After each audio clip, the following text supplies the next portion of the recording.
Hola, mi nombre es Alberto Hamilton y voy a hacer una introducción al software libre.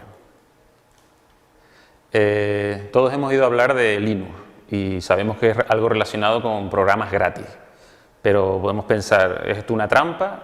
¿Es peligroso porque no se regalan las cosas, nadie regala nada? ¿O es que los programadores se han vuelto locos y tenemos que aprovecharnos antes de que cambien de opinión y nos empiecen a cobrar? ¿Realmente hay algo que sirva en el software libre?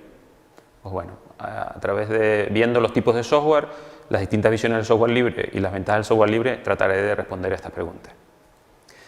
Antes de ver los tipos de software, voy a explicar lo que es el código fuente, que es un concepto importante.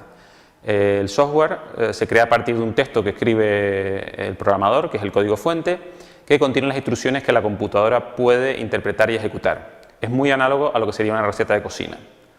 Nosotros tenemos una receta, hacemos un procedimiento, entre ellos está la cocción y al final tenemos, por ejemplo, una tarta de fresa. Si tenemos la tarta de fresa no podemos tener una tarta de chocolate. Si quisiéramos una tarta de chocolate tendríamos que volver al principio, repetir la receta, pero cambiando alguna parte, por ejemplo el ingrediente donde dice fresa ponemos chocolate, hacemos el procedimiento, la cocción y volvemos a tener una tarta ahora de chocolate. Eso es una primera cuestión. Otra cuestión es que si nos dan una tarta de chocolate no podemos saber cómo era la receta que utilizaron. Pues con el código pasa algo muy parecido. El programador escribe el código fuente, hay un proceso que es el de compilación y al final se obtiene el ejecutable. Si quisiéramos cambiar algo del ejecutable, necesitamos necesariamente el código fuente, modificar el código fuente y hacer el proceso de compilación. Y por otro lado, si tenemos el ejecutable, no somos capaces de sacar el código fuente. ¿Vale? Bien, con esto más o menos claro, podemos ver los distintos tipos de software. El primer tipo de software es el propietario. Es aquel que prohíbe la modificación porque no tenemos el código fuente, prohíbe el uso, salvo que seamos nosotros los que hayamos pagado la licencia, y prohíbe la redistribución. Es el tipo de software que estamos acostumbrados, bueno, al que nos tienen acostumbrados. Otro siguiente tipo de software que quizás hemos visto es el shareware. Es aquel que permite la redistribución pero el uso, pero durante un tiempo limitado. Úselo durante 30 días y después ya tiene que pagar o ya deja de funcionar. Se suele hacer pues para promocionar productos completos. Después está el freeware, que es similar, pero ahí no hay tiempo de límite, sino se puede usar todo lo que quiera, pero no se tiene el código fuente, con lo cual no se puede modificar.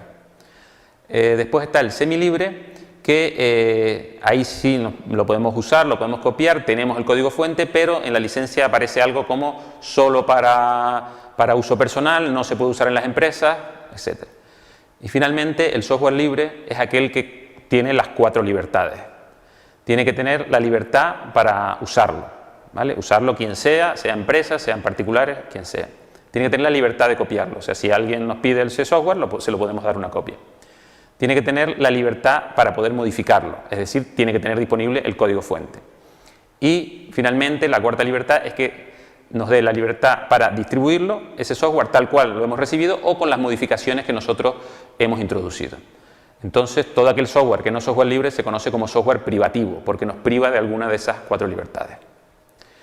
El software libre, en el mundo del software libre hay 2 visiones, el por qué el software debe ser software libre. La visión inicial, el padre del software libre es Richard Stallman. En el año 1984 comenzó el proyecto GNU con el objetivo de construir un sistema operativo completamente software libre. Para ello pues, fundó la Free Software Foundation para apoyar este proyecto. La visión de GNU y de la Free Software Foundation se basa en la moral para exigir que el software sea software libre. Algunas de las razones que utilizan son, pues, por ejemplo, que es antisocial no poder ayudar a tu vecino. Por ejemplo, si nuestro vecino nos pide un martillo o una herramienta, nosotros, pues, la moral nos dice que tenemos que ayudarle. En cambio, si nuestro vecino viene a nuestra casa y ve un programa y dice, oh, qué programa más interesante, quiero utilizarlo, tú lo que le tendrías que decir es, no, no te lo puedo dejar porque si no estaría haciendo piratería, con lo cual es antinatural, antisocial. Por otro lado, ningún usuario puede adaptar o modificar el software privativo. Eso pues, causa frustración, es como si nosotros nos compramos una casa en donde las mesas, las sillas están atornilladas al suelo y no podemos hacer ningún cambio, nos causa frustración. Y también otro aspecto es que se rompe el espíritu de colaboración científica. En el mundo científico, cuando alguien consigue algo, lo publica en las revistas con la idea de que los demás lo lean y empiecen a generar conocimiento a partir de ahí. Con el software privativo eso no es posible. Pero existe otra visión del software libre que es el de la Open Software Initiative, es lo que se llama el Open Software, que surgió posteriormente y trata de suavizar las condiciones que impone GNU, porque GNU obliga a que si un software, nosotros modificamos un software o añadimos un software a lo que es software libre, necesariamente todo el conjunto tiene que ser software libre. Entonces eso echa para atrás o echaba para atrás a las empresas. Entonces con esta Open Software pues permitió que varias empresas empezaran a generar software libre, entre ellas pues nombres tan importantes como IBM, HP, Sun o la misma Google. Una cuestión importante que hay que aclarar es que el software libre no es software gratis. En el mundo anglosajón tienen un pequeño problema porque ellos utilizan el término free software. Entonces en inglés free significa también libre y también significa gratis. Entonces hay una cierta confusión porque piensan que software libre necesariamente significa gratis. Pero nosotros tenemos que tener claro que free software es software libre, pero free software no es software gratis. El software libre se puede y se debe cobrar por el software libre. Algunos proyectos más destacados, hay muchísimos, pero los más destacados de software libre, pues tenemos en primer lugar el sistema operativo GNU Linux, que normalmente se conoce como Linux, pero estrictamente se tendría que llamar GNU Linux porque una gran parte de las aplicaciones son GNU. Otro proyecto muy importante es el proyecto del servidor web Apache, que a día de hoy es el más utilizado en Internet y es software libre. Y otros proyectos más recientes y que seguramente conocerán más es el navegador Mozilla Firefox o la suite ofimática OpenOffice. El software libre tiene una serie de ventajas. En primer lugar, es que el software es más fiable. Se ha demostrado en tasas de fallo que el software libre funciona mejor que el privativo. Las razones pues son sencillas. El software es revisado por otros. El código fuente es revisado por otros. Y como dice el refrán, 4 ojos ven más que 2.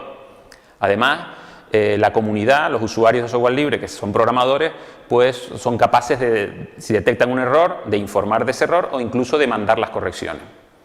Y otro punto también importante es que el programador que hace software libre pues sabe que su código se va a ver, con lo cual pues se preocupa de que esté bien hecho, que esté correctamente hecho, porque de ello depende su reputación.